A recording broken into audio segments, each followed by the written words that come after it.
Welcome back, friends. This is Kim from Stonehill Homestead, and this video I'm doing some sourdough recipes. I've got an overabundance of sourdough that I need to get used up, so I am making two items. The first item I will be mixing is this sourdough bagel recipe. It is from Little Spoon Farm, and I will be using their recipe. The second one is a one-pot meal sourdough skillet. I will be variating the recipe a little bit. This is from Farmhouse on Boone, and both of these channels I will link in the description. So the first thing I do need to do with the sourdough is get the bagel dough right here. I need to get that mixed up. I've already got my sourdough starter about feeding. I've already done that. I've got an active starter, so I'm just gonna skip right here to the bagel dough. I also saw this recipe on Our Small Footprint YouTube video. I will also link her. She's from Australia, an amazing lady and an amazing channel. All three of these I just can't say enough good things about. So let's get started, friends. The first thing I'm gonna say is I am doubling this recipe. This recipe makes 8 bagels. I'd like to have enough in my freezer for later, so I am just gonna double it right from the get-go. This mixer will handle it, so I'm not worried about that. I hope someday I'll be able to get a bigger mixer like my sister has. She has a Bosch. There are some other big mixers, but I think for just my husband and I, this KitchenAid does a fine job. I did have a problem with the bearings going out, and I discovered that my mixer could be fixed. I sent it into KitchenAid. They fixed it. It cost me $56. Brand new bearings. They shipped it back to me, and I have a brand new mixer just because they were able to fix it. So here I've measured in my Pampered Chef measuring cup. I like this. It's easy to measure. I don't have a lot of mess, and I don't have to scrape things out. So I just push that like that.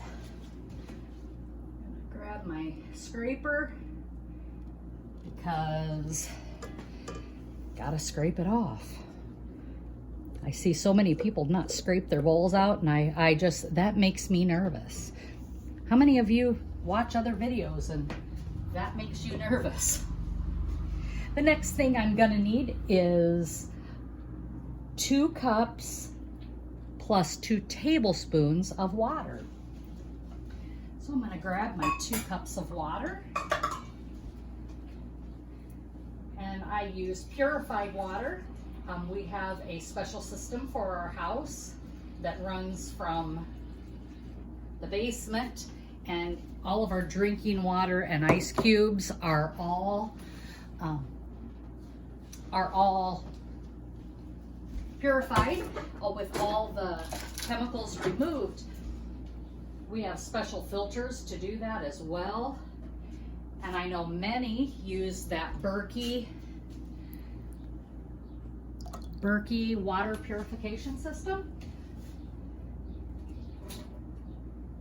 And I guess ours is more of a reverse osmosis system, but we have special filters. We have 5 filters where all the water runs through. So there is 2 cups plus 2 tablespoons of water. Add that in there. The next thing I need is 4 tablespoons of honey or sugar. I use honey. So just some trivia about honey.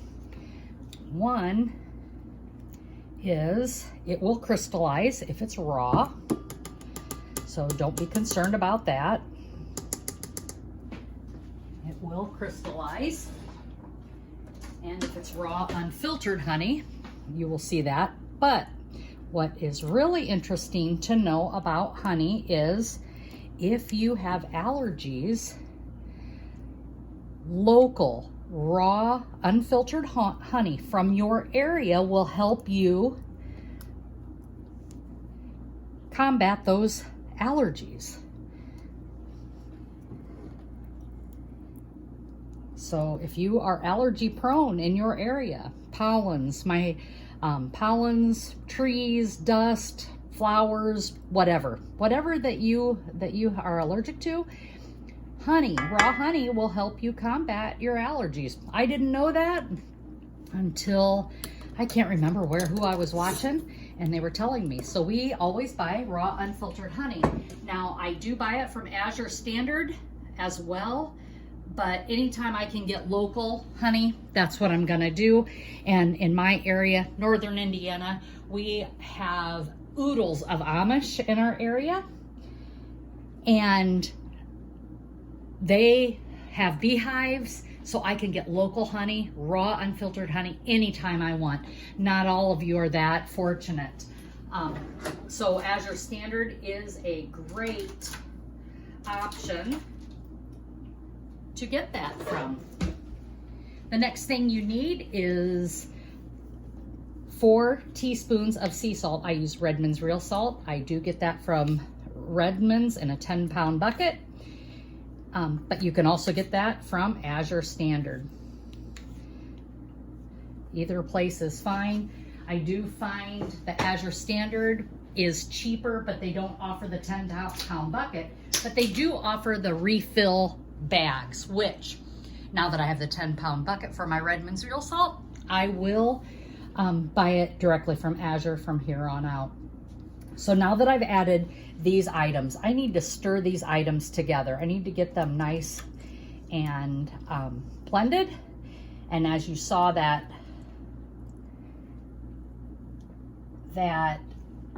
honey was very, it was starting to crystallize a little bit.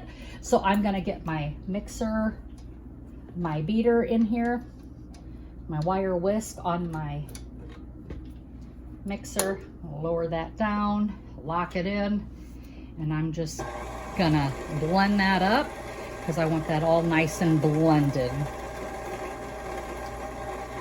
The thing about sourdough is it can be time consuming. I'm gonna raise you up here a little bit so you can see this a little bit better. There you go. It can be time consuming because you're letting things set for 8 to 12 hours. You let it rise. You have to let all those things meld together. And that is very important for sourdough because it is a fermented bagel, bread, whatever you will. You have to let things set. The one thing about the other recipe that I am making is I'm gonna need the other recipe, I'm gonna need sourdough starter, but I don't have to let anything raise with that or set with that because I'm using the discard. And I always say discard as in I'm gonna use it, I'm taking it out of my items, and I'm gonna use it for something. I do not throw my sourdough down the drain. I've saw people do that. I don't do that. I like to save it. When I get too much, I have a sourdough day, and this is what I'm doing. So now we need to add the flour. I need to change this out to my dough hook.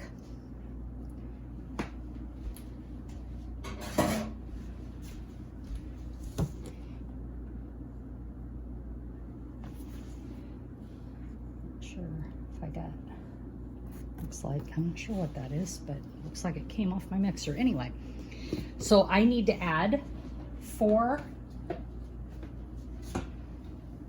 excuse me, that's wrong. I need to add 8 cups plus 4 tablespoons of bread flour.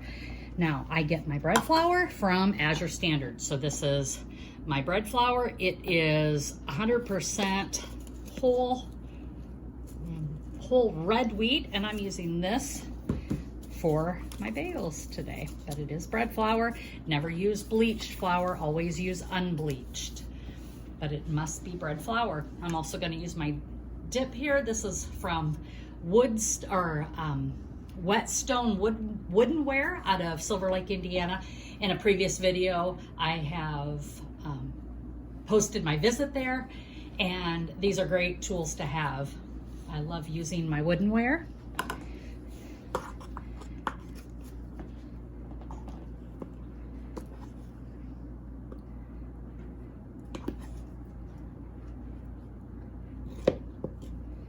There's one.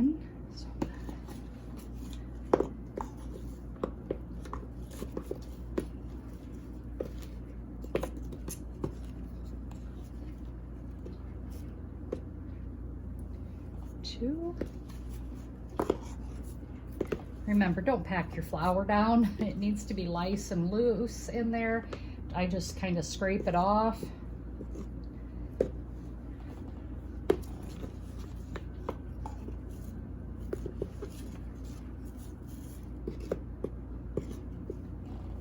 The best pizza crust I have ever made, which now we make pizza crust all the time, is my sourdough pizza crust.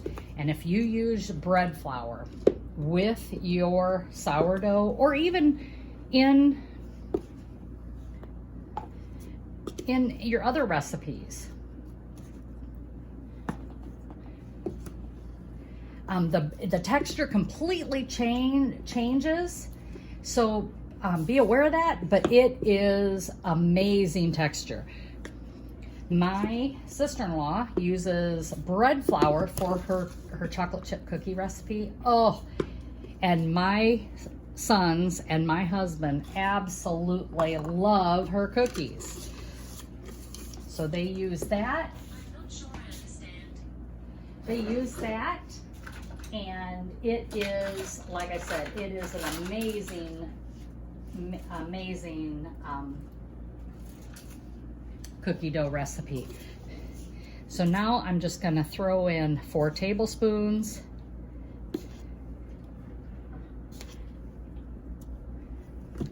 of my bread flour into that recipe.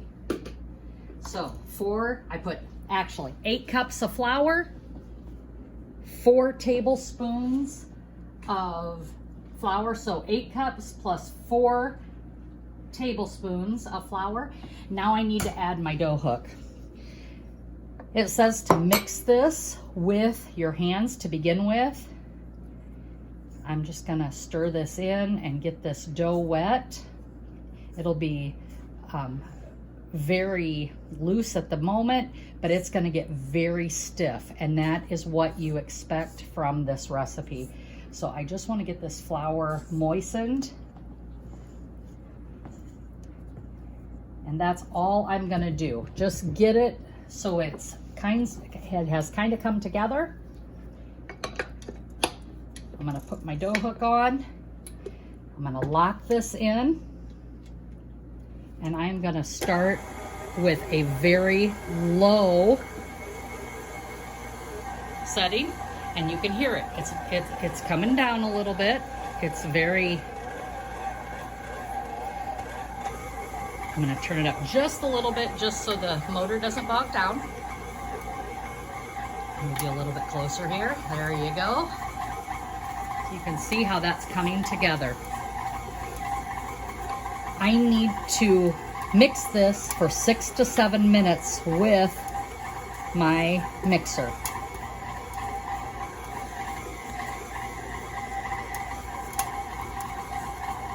So I'm gonna set a timer for this so I don't have to watch it.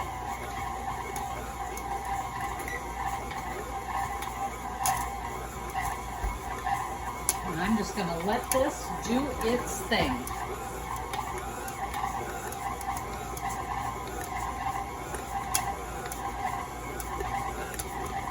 And as you can see, it's coming together. Like I said, it is a very stiff dough. It is not something that I could do by hand, but you can. You can knead it for 10 minutes by hand. It says in the recipe. I'm sure it'll work fine. I just can't do it. So once this is all mixed together and it's been blended nice, it has to set for 8 to 12 hours. So I will be with you as soon as this is done mixing. Okay, so this is done, and boy, did it give my mixer a workout. I want to show you this.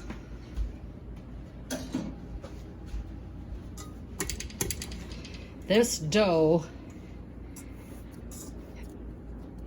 is very stiff, and that's the way you want it. So now I'm going to leave it set in this KitchenAid bowl.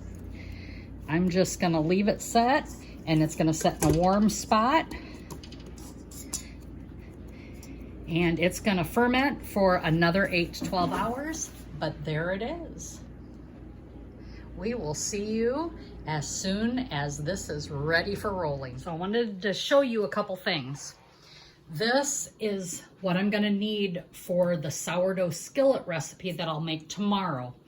This is 1.5 cups of sourdough starter that I need, that's been freshly fed. It's ready to go. I wanted to make sure that I had that for tomorrow. This is what I have left of my sourdough starter. And we're looking at a solid quart of sourdough starter. I have freshly fed it. It was down to about here, and I have added flour and water. I'm gonna let that ferment, and then I am going to put it in the refrigerator. It can last for a long time in the refrigerator. The reason I'm going to is my baking will be done on Monday, tomorrow, which is Memorial Day. It'll be done. Well, I will not be able to use this until next weekend because of my work schedule. Remember, I'm third shift. I work in a sleep lab. I perform sleep studies. So if you ever have questions about your mask, your machines, fitting, or about sleep apnea in general, feel free to ask me questions in the comments, and I will be happy to do that. I can even do a video on mask fit, things like that if you would like. But back onto sourdough. That was a squirrel moment. So I'm gonna put this freshly fed starter back in the refrigerator. It will be fantastic until next weekend. I will pull out what I'm gonna make next weekend and do the whole routine over again. Because of my work schedule, I am not a stay-at-home wife, mom, homemaker, and I have to work outside the home. So I do a lot of things at home, but I always do it on the weekends. And you know, some people might think, you know, your whole weekend is spent in the kitchen. It really isn't. It is the morning. I got up at 9. It is now 12:30. I am all done with my breakfast for 9 days. On a previous video I showed, I made our lunch for today. I made a cottage cheese salad for not only today, but several meals that we'll be able to eat over the weekend. I've got sourdough bagels that are rising right now. The dough is setting. It has to set for 8 to 12 hours. So I'm letting that set in a warm spot. I've got my sourdough started for my 1-pot sourdough skillet for tomorrow. And I've got my sourdough fed and ready to go for next weekend. It could be 2 weeks or 3 weeks that this may set in the refrigerator. It's usually every weekend I'm pulling it out. But what I'm saying is I have done work for several meals in a very short 3-hour period of time. I did not start, I got up at 9. I probably didn't start till around 9:30 with breakfast. So here we are at 12:30. I'm done, my kitchen's cleaned, and now I'm gonna enjoy the rest of the day out in my garden. I know people like to see you on the video, so I'm just gonna poke my head. Hi, friends. So I will be back with you tomorrow.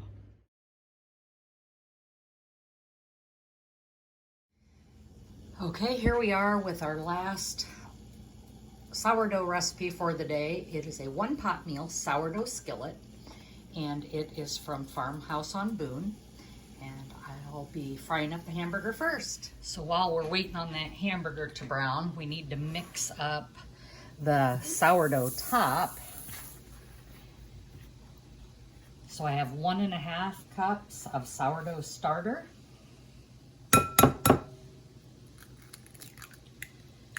3 eggs.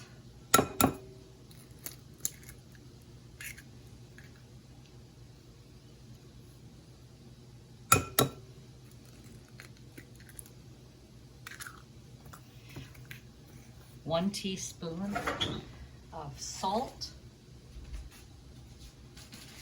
And of course I'm using Redmond's real salt.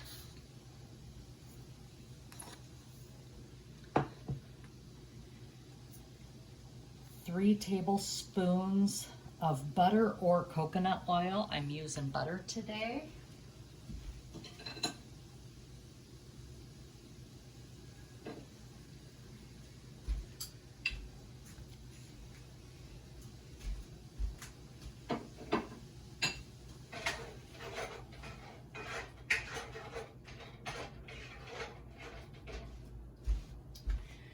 Then I need the baking powder. So I'm gonna need 2 teaspoons of baking powder. And I use Rumford's aluminum free. Calls for 2 teaspoons.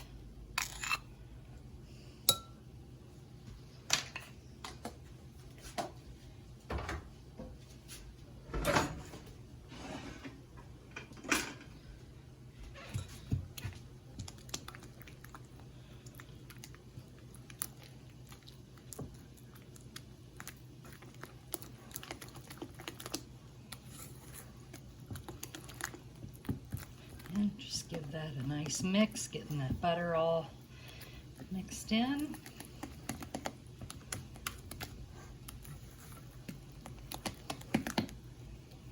And this is what's going to be poured over the top of that skillet once we get the meat browned and all the veggies in there. Oh, I forgot my basil. I need some basil. I'm going to add 1 teaspoon of basil.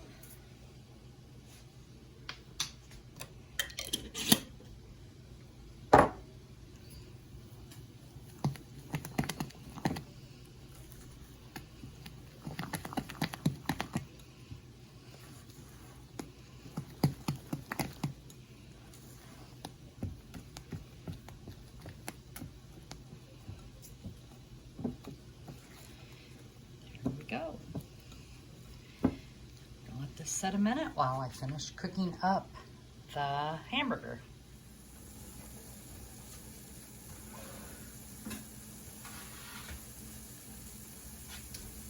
And adding some onion to this. We need 4 cups of vegetables is what the recipe calls for. I am trying to use things in the freezer that I put up last year. There's some green pepper.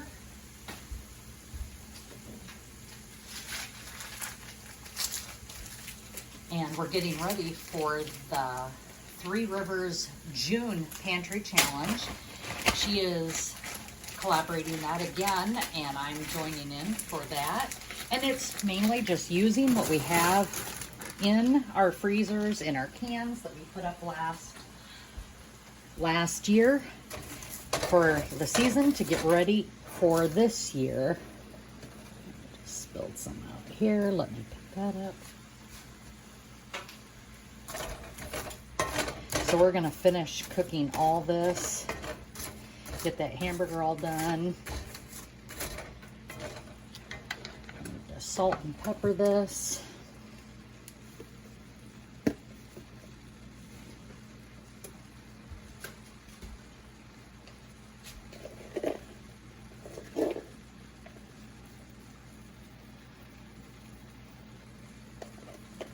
About a half a teaspoon is all I do for pepper. Salt, just do it to your taste. I already put salt in the topping, but this stuff, it still needs seasoned while it's cooking. Draws that water out of these vegetables.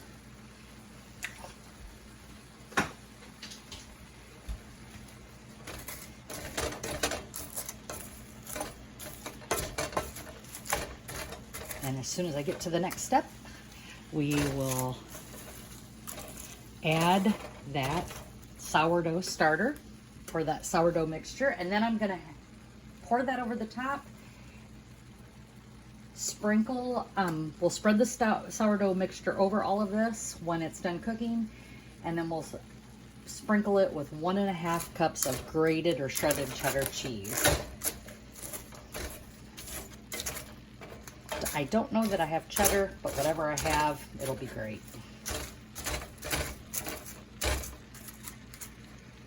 So we're just gonna let this cook and we'll get you back at the next step. And I forgot the cilantro, so I quickly ran out and got that from my herb garden. Got that all cleaned.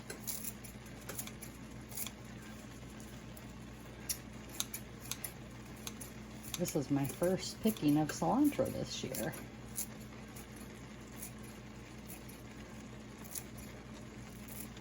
There we go.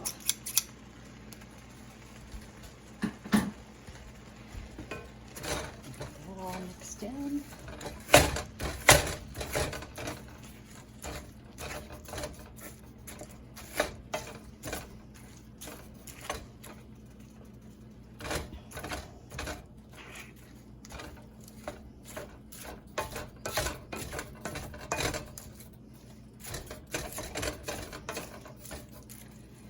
I wonder what this would taste like with some hot pepper in it, like red pepper flakes.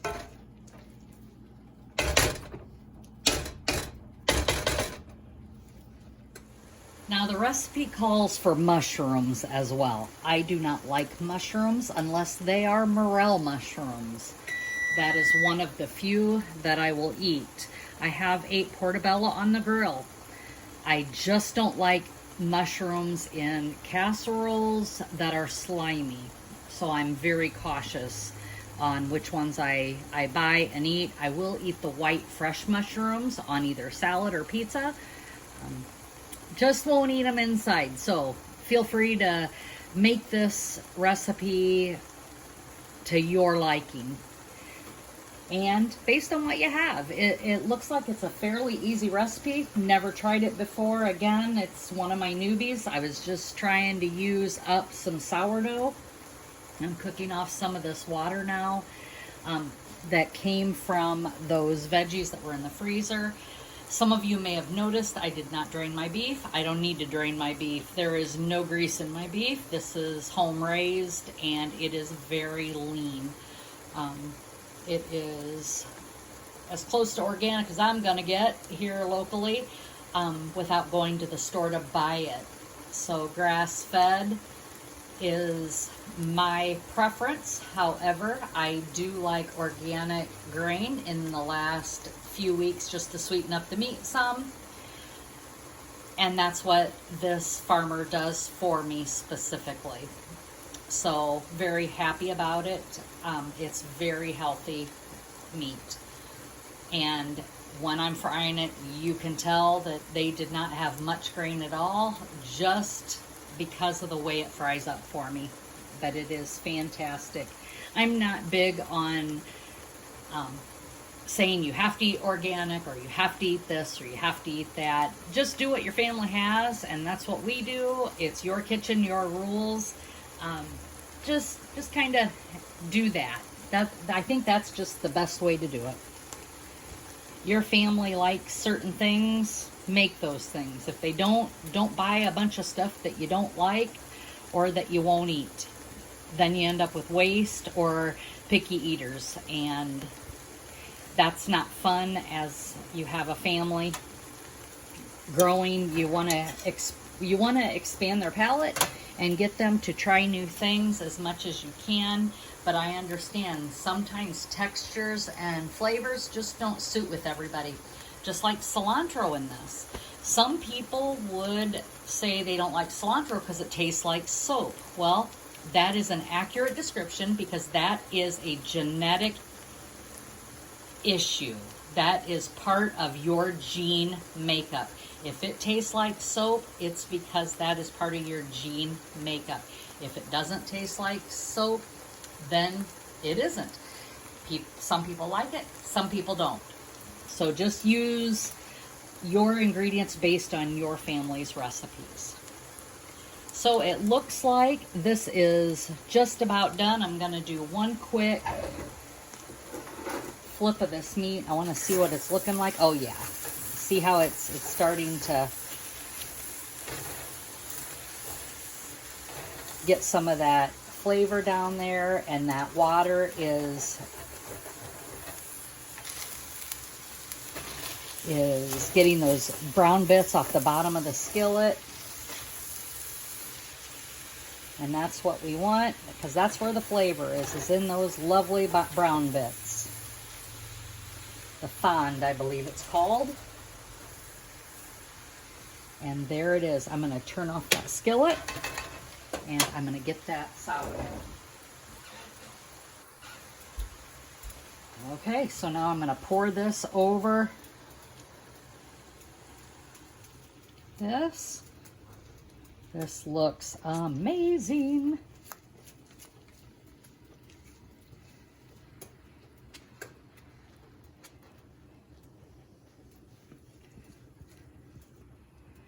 There we go. Got that. Oops. And now we're going to add 1.5 cups of cheddar cheese over to the top of this.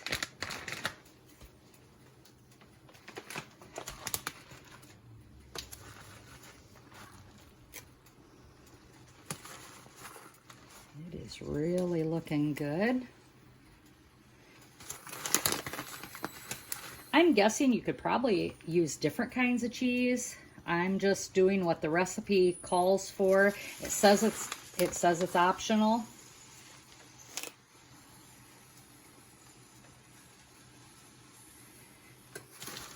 It calls for 1.5 cups.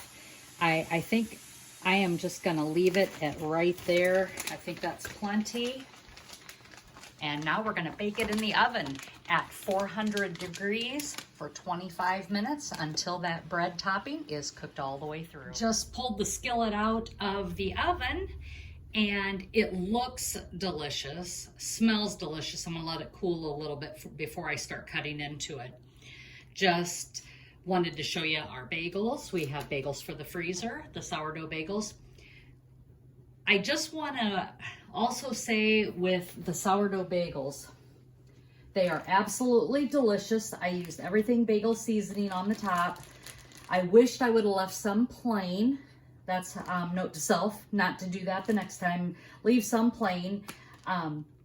It said in the recipe not to use poppy seeds, but the everything seasoning or everything bagel seasoning has poppy seeds in it.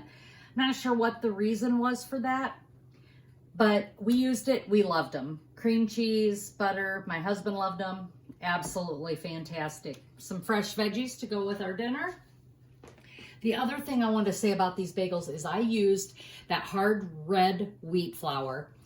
And I think that is what made the dough so stiff. And more of you seasoned sourdough bakers out there, tell me if that's probably what I did. I will use another brand or a regular brand for the next time I make them. But I just wasn't sure, so please share with me your thoughts on if that is what made that dough so stiff. And maybe it's just the way the dough is. It's just a stiff dough, but they worked beautifully. I just need more bagel making technique. But other than that, it was absolutely wonderful. We really liked them. So thanks again for joining me and watching my videos. I am not a techie person, so I don't edit videos. So what you see is what you get. So I hope you enjoy all my bloopers that I make and my little things that I go off on a tangent. Some people have all these editing apps and know how to do it. I just don't, and I just enjoy sharing with you. So once again, thanks for liking, subscribing, and sharing. Thanks for giving me a piece of your day to come with me and see my meal prep for the weekends and my sourdough baking, as well as my gardening and canning videos. As always, be blessed, and as always, laugh as much as you breathe. Have a great day. Enjoy your week.